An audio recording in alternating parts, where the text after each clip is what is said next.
Hello, my name is Ruben. I want to thank you for viewing another video. And I want to thank you Almighty for the beautiful backdrop here. What I want to talk about today is 2 Peter chapter 3 verse 16. The whole context there, but particularly verse 16. It's kind of like John 3:16, you know, for Yahweh so loved the world. This 2 Peter 3:16 is about how people are going to be destroyed for their misunderstanding of the Apostle Paul. That's the Apostle Peter telling us that Paul said things that are hard to understand, and because people are misunderstanding them, they're going to be destroyed for that. We're going to take a look at that right now. Turn to 2 Peter, if you would. 2 Peter chapter 3, verse 14. That's 2 Peter chapter 3, verse 14. It says, "Therefore, beloved, since you look for these things, be diligent to be found by him in peace, spotless and blameless. And regard the patience of our Master of salvation, just as our beloved brother Paul, according to the wisdom given to him, wrote to you, as also in all his letters, speaking in them of these things." What things? About being spotless and blameless. But some things Paul said about being spotless and blameless, Peter is going to tell us are hard to understand. You know, it's interesting. When I first read this years ago, Paul telling us to be spotless and blameless, I didn't remember that. I went back and looked at all his epistles, and sure enough, just about in every one of them, sometimes in the same epistles, like Philippians, he tells us twice, Ephesians, he tells us twice, to be found spotless and blameless, above reproach at the coming of our Master Yahshua the Messiah. Above reproach means that somebody should not be able to point their finger at you and say, look at that. He's a follower of the Messiah, because of what you might be doing might be wrong. You know, it's interesting, Gandhi, Mahatma Gandhi, the Indian man that walked around a little thing that kind of looked like a diaper. I'm not making fun of him, I don't know how else to describe it. But he walked all around and he said, you know, I like your Christ. I don't like his followers, because they're nothing like the Christ. I'll tell you, that's what I want to talk about here. That is so true. So true. I know a lot of people probably right now are saying, well, that's true. These other guys over here, they're nothing like Christ. But I am. Well, let's see if you are or not. Let's listen to what Peter's talking about here now. In verse 15, verse 15, in regard to patience, in verse 16, I'm sorry, as also in all his letters, the Apostle Paul, speaking in them of these things, of which some things are hard to understand, which the untaught and the unstable distort, as they do the rest of the Scriptures, to their own destruction. Let me read 15 and 16 again. In regard to patience of our Master of salvation, just as our beloved brother Paul, according to the wisdom given him, wrote to you, as also in all his letters, speaking in them of these things, in which are some things hard to understand, which the untaught and unstable distort. They're distorting the things Paul said. Why? First of all, because they're untaught. We'll talk about that in a moment. And some translations for unstable say ignorant. Not that they're ignorant, he's not putting them down in a condescending way, just saying they're ignorant about what Paul's saying. And I'm telling you, that's most of Christianity today, as you're going to soon see. So he says they're distorting them, and that to their own destruction, these people are going to be destroyed because they're misunderstanding the things Paul said. In verse 17, you therefore, beloved, knowing these beforehand, be on your guard so that you are not carried away by the error of, this translation, New American Standard, says unprincipled men. Some say wicked men. The word literally in the Greek, the word literally, the only translation for that word, or should be the only translation, the only definition is lawless. Lawless men. It's number 113 in the Greek, Strong's Concordance in the Greek, number 113. And it means lawless. So let me read that again with that in mind. You therefore, beloved, knowing this beforehand, be on your guard so you are not carried away by the error of lawless men and fall from your own steadfastness. Lawless men. What law? How many laws are there in the Bible? You know, James tells us in James, I'll put them up here on the screen, the verses here on the backdrop. But James tells us there's one lawgiver and one judge. Who's the one lawgiver? Because I hear people a lot of times will say, well, that's the law of Moses. Moses doesn't have a law. The law of Yahweh, the law given at Mount Sinai, Moses didn't make that up. The Almighty gave it to him. He gave it to him, which is an interesting thing I want to take a look at in a moment if we got time. But in Deuteronomy chapter 5, where he's given him the 10 Commandments, And he stops at the Ten Commandments. I want to take a look at that. But anyway, so the law given to Moses wasn't Moses' law. It was given to Moses by the Almighty. It's his law.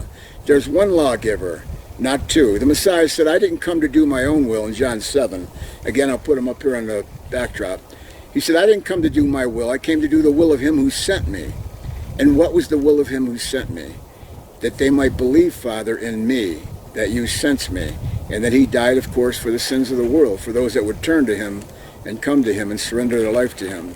Again, which I want to read some of those passages, which most people don't understand. So again here, he says that they might be carried away by the error of lawless men. Lawless men. And again, there's only one law in the Bible, and that's the Almighty's law that he gave to Moses.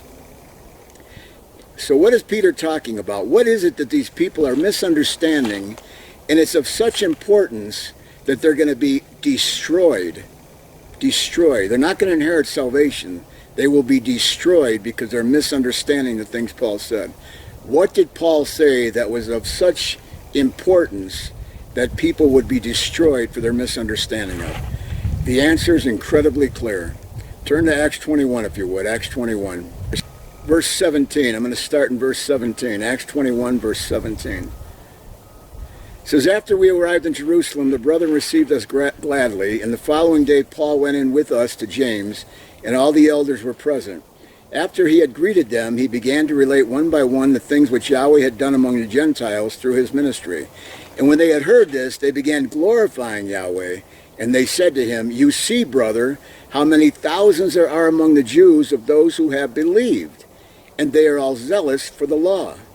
These thousands of Jews, the word thousands, you might have a footnote there. It literally says tens of thousands. Tens of thousands of Jews that believed in the Messiah. They believed in the Messiah. And they were all what? They were all zealous for the law. For what law? The law of the Christ? Messiah doesn't have a law. He came to do the will of his Father. The what law? Of course, the Almighty's law, the law given through Moses. It's often called the law of Moses, but it's given through Moses. Moses did not make it up.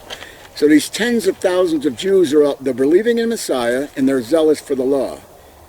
Now, Christians might be thinking to themselves, well, why in the world are they doing that? Didn't they know that Paul did away with the law? That's what they thought Paul was saying, just like Christians today think Paul's saying. Christians today, they look at verses like we're not under the law, no man's justified by the deeds of the law, and I got a whole list of them I want to read off here before I get done here. And by the way, this list of all the ones I'm talking about, I'll wait till I read them off. I'm going to list, they're on the website, The Remnant of Israel, the 4 words, theremnantofisrael.org. There's the website here, you might want to go to it. I list on there all the verses that people think Paul said that people think he's talking about doing away with the law. And I'm going to get to that in a moment. Wait 1 second here. So it says, when they heard this, they were zealous for the law, and they had been told about you that you are teaching all the Jews who are among the Gentiles to forsake Moses, meaning forsake the law, telling them not to circumcise their children, nor to walk according to the customs. What then is to be done? They will certainly hear that you have come. Therefore do this that we tell you. Let me stop there a moment. I'm in verse 23. So all these tens of thousands of Jews thought Paul's saying to forsake Moses, don't circumcise your children, and don't follow the customs. And James says, what are we going to do? What are we going to do, Paul? They'll know that you're here. Okay, I got an idea. This is what we're going to do, verse 23. Therefore, this is what we tell you. Therefore, this that we tell you, we have 4 men who are under a vow. Take them, purify yourself along with them, pay their expenses, so they may shave their heads, and all will know there is nothing to the things which they have been told about you, but that you yourself walk orderly, keeping the law. Let me stop there. I'm going to get to the Gentiles in a minute here. Okay, so James is saying here, show them, Paul, show these tens of thousands of Jews that what they heard of you is not true. Not only it's not true, he says in verse 24, there's nothing, zero, to the things which they have been told about you, but that you yourself walk orderly, keeping the law. So he's going to say, prove to the thousands of Jews you're not doing or saying the things they think you're saying. And we're going to prove this, Paul, by doing this. We have 4 men who are under a vow. Take them. It was a Nazirite vow, by the way. I've never heard anybody say anything differently, and there's a reason I want to point that out. So these 4 men that were under a vow, Nazirite vow, Paul was under a Nazirite vow himself. He shaved his head in Acts chapter 18. I'll put the verse up here. That was how you began your Nazarite vow, was by shaving your head of hair. So Paul was under a Nazarite vow, these 4 men, and James says, pay their expenses so they will know there is nothing to the things that they've been told about you. So Paul's going to prove to them that the things they've heard about him were not true. And what did they hear again? That they don't have to obey the law of Moses, forsake the customs, forsake circumcision. Paul never said that. He never said that. I know you're thinking to yourself, he did. Oh, he sure did, Reuben, lots of places. Well, we're going to take a look at him. Give me 1 minute there. And I want to look at one. I'm going to show you how difficult some of the things Paul said are. So anyway, in verse 25, Acts 21:25. But concerning the Gentiles who have believed, we wrote, having decided that they should abstain from meat sacrificed to idols, from blood, and from what is strangled, and from fornication. Then Paul took the men, the 4 men that he was with, and the next day, purifying himself along with them, went into the temple, giving notice of the completion of days of purification, as for the Nazarite vow in Numbers chapter 6, what I want to talk about a little bit. So one last time, verse 24 again. James is telling Paul to take the 4 men under a Nazarite vow, purify yourself along with them, pay their expenses so the sacrifice is offered for each one of them. Verse 26. The sacrifice is again in Numbers chapter 6. Go back and look at the Nazarite vow. I want to talk about it more if I have time here. But under Nazarite vow, 3 sacrifices had to be offered up. And one of them was a sin sacrifice. This is at least 20 years after the death and resurrection of the Messiah that we're reading about here in Acts 21. And you can verify that through Galatians chapter 1 and chapter 2. Paul talks about how he went here for 15 years and here for 5 years. This is 20 years later. And Paul's offering up a sin sacrifice for himself. He's paying for the expenses for himself and the 4 men with him. That's 15 animals had to be offered up. And Paul's going to pay for them to show the Jews, the thousands of Jews, that he himself walks orderly keeping the law. Now, I know most Christians, I've talked to people, there are denominations I've talked to, Jehovah's Witnesses, I've talked to a couple of fellows in the past. I said, why was Paul doing that? Why was he offering up a sacrifice? Well, because he wanted to appease the Jews. He wanted them to think that, he still was observing the law, or that the law still had to be observed. The Jews want to observe it, that's fine, but we don't have to. So Paul was deceiving. Well, no, they say not deceiving. That's exactly what he was doing. If Paul and James conspired here, because James is telling Paul to do this, Paul and James conspired here to make thousands of Jews believe that there was nothing to the things they've heard about Paul, when that wasn't true. My friend, it absolutely was true. Paul absolutely told people to obey the law. And the thing that Peter's talking about, that people will be destroyed for, in 2 Peter chapter 3:16, the things that people are twisting are things Paul said concerning the law. And I want to demonstrate that now real quick. I got a list here of things on the website under the hard sayings of Paul. If you go to the website, The Remnant of Israel, 4 words, theremnantofisrael.org, you go in the top, in the heading, The Heavenly Father's Law, drop down, and the hard sayings of Paul. Or just scroll down the front page. That might be better, because I got to fix a couple links on there. But scroll down the front page until you get to the hard sayings of Paul. And I got a list there. By the deeds of the law there shall no flesh be justified. Is that true? Absolutely it's true. And I want to take a look at that. It's Romans 3:20 in a moment. We're not under the law. Paul says we're not under the law. Romans 6:14 and 15. I'm laughing at myself now, because if people read these slowly, if you weren't told ahead of time that the law was done away with, I don't know if you'd ever come to that kind of a conclusion. Because Paul says in Romans 6:14, I'm not going to read it now, maybe I'll put it up here on the screen, but 16, 14, and 15 says we're not under the law. And then he goes on to say the next verse in verse 15, Romans 6:15, because we're not under the law but we're under faith, can we violate the law? Do we continue to sin? Yahweh forbid. He says, some translations say, God forbid. May it never be. We don't continue to sin because we're not under the law, because he knew people were going to misunderstand him. I want to go back and talk about each one of these. The law is our tutor, Colossians 3:24. Paul said, let no man judge you, Colossians 2:16 and 17. Wasn't the law nailed to the tree or to the cross, Colossians 2:14? These are verses people use or think they use to say the law has been done away with. Aren't we under a different law now, the law of Moses, the law of Messiah, or the Christ? And Messiah is the end of the law, Romans 10:4. Why do we not sacrifice animals today, Reuben, if we're under the law? I've heard people say that. And I really want to talk about each and every one of these. It's so fascinating, I'll tell you. And I believe so clear when we look at them.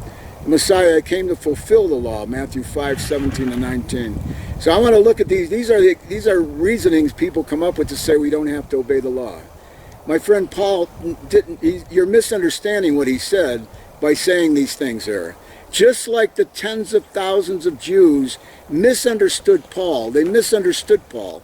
Tens of thousands of them misunderstood Paul. They thought he was saying they don't have to obey the law. And James is saying, show them there's no truth to this, but that you yourself walk orderly, keeping the law.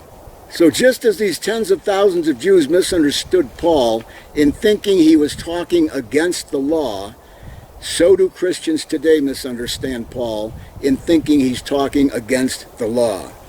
The thing is, who was right and who was wrong? Were the thousands of Jews wrong for thinking that Paul was talking against the law? According to what we just read, James says, show them there's nothing to the things that they've been told about you, Paul.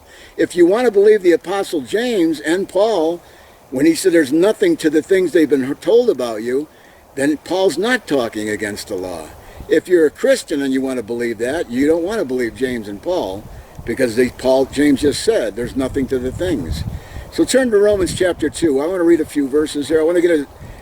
This is obviously going to be a series here. I'm not going to be able to talk all about this as much as I want in 1/2 hour or 45 minutes. But in Romans 2, I want to read some verses here. Romans 2, verse 6. He's talking about Yahweh, who will render to each person according to his deeds. To those who by perseverance in doing good seek for glory, honor, immortality, eternal life. Romans 2:7. Look at Romans 2:11. Romans 2:11. It says, for there's no partiality with Yahweh. Romans 2:12. For all who have sinned without the law will also perish without the law. All who have sinned under the law will be judged by the law. Who sins without the law? What religious organization in the world today doesn't think they have to obey the law? Christianity, for the most part, all of Christianity. So you sin is a violation of the law. 1 John chapter 3, verse 4. John tells us sin is a transgression of God's law. 1 John 3:4. I'll put it on the screen here. So Christians don't believe they have to obey the law. So they're sinning without the law. Let me read that again. For all who have sinned without the law, Christianity, will perish without the law. And all who have sinned under the law will be judged by the law. Listen to verse 13. For it is not the hearers of the law who are just before God, but the doers of the law will be justified. The doers of the law will be justified. Now, if you read that and you go to chapter 3, which I want to do, and I want to come back and read the rest of that. Chapter 3, verse 20, and verse 19, chapter 3:19. Now we know whatsoever the law says, it speaks to those who are under the law. I want to talk about being under the law and what that means, hopefully in this, if not this video, the next one I will for sure. By those who are under the law, so that every mouth may be closed and all the world may become accountable to Yahweh. Because by the works of the law, no flesh shall be justified in his sight. I'm going to put both of those verses up here and I want you to look at both. In chapter 2, verse 13, Paul says the doers of the law will be justified. In chapter 3, verse 20, which we just read here, Paul says because by the works of the law, no flesh will be justified. Is that a little hard to understand? You know, it's funny, I could see Christian, not for me. Paul's clearly saying we don't have to obey the law. Then what did he mean in verse 12? In chapter 2, verse 13, when the doers of the law will be justified. Which one? Is it a pick and choose thing? You pick which verse you want to follow here? No, drop down in verse 31 of chapter 3. Paul says, do we then nullify the law through faith? Romans 3:31. May it never be. On the contrary, we establish the law through faith. We establish the law through faith. Is it a little hard there? Romans 2:13 and Romans 3:20. When we're justified by doers of the law, be justified. Romans 3:20, no man's justified by the law. Is that a hard thing to understand? Well, maybe for you it's not, but Peter said, again, Peter didn't say, Paul said things that are hard for you to understand. He didn't say that in 2 Peter chapter 3, verse 16. He didn't say that. He said, Paul said things that are hard to understand. Peter had a hard time understanding them. And then he said in verse 17 of 2 Peter chapter 3, he said, don't be led astray by the error of lawless men. Lawless men. Lawless men would be your minister. If your minister is telling you you don't have to obey God's law, he's a lawless individual. And if you're following him, you're a lawless individual also. And Messiah said in Matthew 15, that the blind lead the blind, they're both going to fall into the pit. Both you and your minister will find yourselves on Judgment Day. Matthew 7. Go to Matthew 7. I believe this could very well be talking about Christians. Matthew chapter 7, I'm going to begin reading verse 21. Not everyone who says to me, Lord, Lord, will enter the kingdom of heaven, but he who does the will of my Father who is in heaven will enter. Verse 22. Many will say unto me that day, Lord, Lord, did we not prophesy in your name, and your name cast out demons, and your name perform many miracles? In verse 23. Now listen to this. This is most definitely talking about everybody that thinks the law has been done away with. And I will declare to them, I never knew you, depart from me. Why did he never know them? Why did he never know them? Depart from me, you who practice lawlessness. Matthew 7:23. Lawlessness is a violation of Yahweh's law. 1 John 3:4. Lawlessness is a violation of Yahweh's law. If you're not obeying his law, you will perish. You'll find yourself on Judgment Day without excuse. You will be included among these people. And you'll be included among the people in Romans chapter 2, verse 11. If you live without the law, you will perish without the law. You know, when I first heard this, let me pause there. I probably should have said this at the beginning. First time years ago, maybe 43 years ago or so, when somebody told me I had to obey the law, well, I read it in a magazine from a group. And I thought, that's the craziest thing I ever heard. Don't they read their Bible? We're not under the law. No man's justified by the deeds of the law. I really thought, in my mind, that's crazy. Just as many of you might be thinking right now, that's ridiculous. We don't have to obey the law. But at least give me the opportunity to show you the verses that you think, where Paul's dispelling the law. Let me show you what they're talking about. At least give me that opportunity, because I guarantee you, you're going to see. And let me say this real quick, because many people get scared away. In Judaism, they say there's 613 commandments. They broke down the Torah, the first 5 books, into 613 commandments. And a lot of times you hear Satan, a minister of Satan, say, can you keep all 613? My friend, did the Messiah keep all of the law? The answer is absolutely no. Why do I say that? Because out of those 613 commandments, many of them applied to women. Many applied to lepers. Lepers, if you had leprosy, there's certain things you could and couldn't do. Many applied to the food laws, to the Levitical priest. Half of those commandments applied to the Levitical priest on what they should wear, how they should act, how to conduct themselves in the temple. Was the Messiah a Levite? No, so none of those laws applied to him. Was he a woman? Forgive me, Father. Was he a woman? Of course not. So none of the laws that applied to women apply to him. Was he a farmer? No. Are you a farmer? No, neither am I. So they don't apply to me either. So most of the 613 commandments don't apply to the Messiah, to me, or to you. So obviously he did not keep the whole law, because most of the law did not apply to him. So in Matthew chapter 5, maybe I'll talk about that with a little bit of time I got left here. Matthew chapter 5, he says in verse 17, do not think that I came to abolish the law of the prophets. I did not come to abolish, but to fulfill. For I say truly to you, until heaven and earth pass away, that the smallest letter or stroke will pass from the law, until all is accomplished. Whoever then annuls one of the least of the commandments in the law, and teaches others to do so, shall be called least in the kingdom of heaven. But whoever keeps and teaches them, he shall be called great in the kingdom of heaven. Those that are telling people they have to obey the law, and teaching people how to obey the law, the Messiah just said here they'll be called great in the kingdom of heaven. And the ones who keep the least of the command, or don't keep the least of them, they'll be called least in the kingdom of heaven. I have an article in Matthew chapter 5, verse 17 to 19 on the website. You're going to have to read it. I'm not going to be able to explain it as well as that article says it right now, but I want to go through a little bit here. So a lot of people think because the Messiah fulfilled the law, and he kept the law, therefore they don't have to. I don't know where in the world that kind of reasoning comes from, but if he obeyed it, you don't have to obey it? Aren't we told in 1 John 2:6 and many other times that we should walk even as the Messiah walked? John tells us from 1 John 2, I think, 1 John 2, verse 4, if somebody says they know him and they keep not his commandments, they're a liar and the truth is not in them. I'll put the verses again up here. So John says you're a liar. If you say you know him and you don't keep the commandments, you're a liar and the truth is not in you. In 1 John chapter 2, verse 6, John goes on to say, if we say we know him, we should walk even as he walked. So if the Messiah, did he keep all the commandments? The answer again is no, he didn't, because most of them did not apply to him. All the ones about farmers, lepers, Levites, women, he had nothing to do with them. He kept a very small fraction of the 613 commandments. Why? Because they did not apply to him.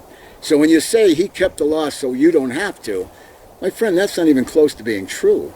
What does that mean? If you're a man, he kept them and he's a man, so the men don't have to keep them. He didn't keep any of them pertaining to a woman. So do the women have to keep them since he didn't keep any of those commandments? Of course, that's silly to even say such a thing. The reasoning is very, very, very off. So him fulfilling the law simply means that he obeyed the law. He didn't come to do away with it. He came to obey it. And like I said on the article, you might want to go see. In verse 19 again, whoever knows one of least these commandments teaches others to do so shall be called least in the kingdom of heaven. These people are not going to be in the kingdom of heaven. It's the people in heaven that are going to look down on these people as the least among men. That word in should be translated by the kingdom of heaven. B-Y, by the kingdom of heaven. And I have examples and I explain it in further detail in the articles on the website. It's called Matthew 5:17-19. So it says, when whoever annuls one of the least of these commandments and teaches others to do so shall be called least by the kingdom of heaven. And whoever keeps and teaches them shall be called great by the kingdom of heaven. They're not going to be in the kingdom of heaven. The little sinners are not going to make it to their salvation. That's not going to happen. If you violate Yahweh's law, like James says, you violate one law, you violate them all. You're guilty of them all. You know, the Messiah said, I'm going to make this one more comment here, and then I'm going to close this one. We'll continue in part 2. You know, the Messiah said in Luke chapter 13, somebody stopped him on the road. In verse 22, Luke 13:22. And he was just passing through from one city and village to another, teaching and proceeding on his way to Jerusalem. Someone said to him, Master, are there just a few who are being saved? And he said to them, strive to enter at the narrow door, for I tell you, many will seek to enter and will not be able to. That word strive there in the Greek, in Luke 13:24, is the word agonizo. Agonizo, you can hear the word in the agonize in there. Make an agonizing effort to enter, because many are going to strive to enter, and they're not going to be able to. Why? Why are they not going to be able to? In chapter 7, verse 13 and 14, we're told that narrow is the gate, and straight is the way that leads to life, and few are those that find it. So on Judgment Day, in that verse we looked at in Matthew chapter 7, verse 21, in 21, he says, on that day, what day? He's talking about Judgment Day. Matthew 7:21. Many are going to say to me, Lord, Lord, and he's going to say to them, I never knew you, you worker of lawlessness. Lawlessness. The thing that Peter's talking about in 2 Peter 3:16 that people are distorting is without question the things Paul said concerning the law. And like Peter said, many are going to be destroyed because they're misunderstanding Paul. Peter says because they're untaught and unstable in the scriptures. They don't know the scriptures. And what scriptures was Peter talking about? You know, what people call the New Testament today, well, first of all, it's not the New Testament, but the books from Matthew to Revelation, those books they were first codified, put into a book form around 365 AD by a man named Athanasius. That's the first time we ever have a list of the collection of books that we call the New Testament today. The only Bible they had at that time was the Tanakh, the so-called Old Testament. So when Paul went into the temple in Acts chapter 17, verse 11, Paul says he went into the Bereans, and the Bereans opened up the scriptures. What scriptures did they open up? Did they open up Paul's letter to the Romans? Did Paul get up at the pulpit? Paul got up and he opened up the scriptures.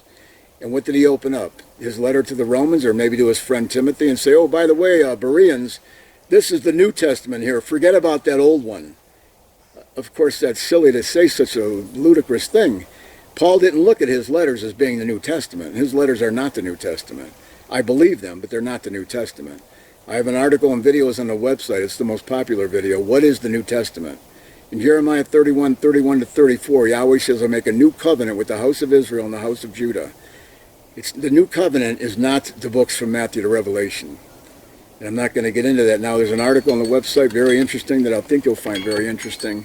So Matthew chapter 5, verse 7, I'm going to dedicate a video to that particular one. I want to talk about it in detail. But like I said, you can go to the website right now and read the article. It explains it in detail. Messiah did not fulfill all the law because it didn't apply to him. He didn't come to do away with the law. He came to fulfill it. And he says if anybody teaches somebody to obey it, they're going to be called great by the kingdom of heaven. If somebody doesn't obey the least of the commandments, they're not going to be in heaven. They're going to be called least by the kingdom of heaven, not in the kingdom of heaven. So many people get that mixed up and say, well, they'll be in the kingdom, but they're going to be called little or something. They won't be there, my friend. And you don't want to be among the people in Matthew 7:23 that Messiah says to you, depart from me, I never knew you, you worker of lawlessness. If you're a Christian today that thinks the law has been done away with, you absolutely fit into that category. You're a worker of lawlessness. And you will not be there on Judgment Day. Like I said, I thought this was crazy the first time somebody said the Torah had to be obeyed. And I'm sure many of you are saying the same thing right now. But please give me the opportunity to go through these passages and to show you what they're talking about, and I believe you're going to come to the same conclusion I did. Yahweh's law, like it says Psalm 19, verse 7, is perfect. Paul says in Romans 7:17, I believe, he says the law is just and holy and good. On Judgment Day in Revelation 14:12, it says, here is the perseverance of the saints that keep the commandments of Yahweh and hold to the testimony of Yahshua. Two things we have to do to be saved.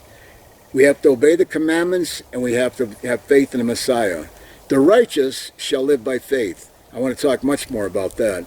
The righteous are those who obey the law. Deuteronomy 6:25 and 1 John chapter 3, verses 3 to 10. 1 John 3, verses 3 to 10. And Deuteronomy 6:25, the righteous are those that keep the commandments. The righteous should live by faith. And I want to explain what Paul's talking about when he says that. Paul didn't say that. Habakkuk said that. And there's much I want to say about that passage. But again, thank you very much. I think I've exceeded my time here. Thank you very much. May Yahweh bless those that are sincerely seeking him. Shalom.